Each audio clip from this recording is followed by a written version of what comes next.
మనిద్దరి మధ్యలో ఏ జన్మలో ఏ తీరని రుణం ఉందో, మరెందుకు ఇంతలో ఈ బంధనం ఇన్నింతలు పెరిగిందో, అమాయకమైన నీ చిన్నారి నవ్వును ఏ తల్లి కందో, ఇటే నీ దారి ఉందని నిన్ను ఏ సుడి గాలి పంపిందో.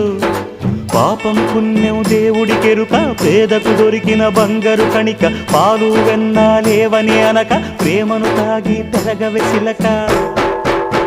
వలేసే పాడు లోకం కంటపడక ఉండు నాయనక, ఇలా నా గుండెలోనే గువ్వల కొలు ఉండిపోయింక. ఇటే పోస్తే ఎమున్నైనా నిలేస్తానే, మరింక ఏ కీడు నీ వంక రాలేదు.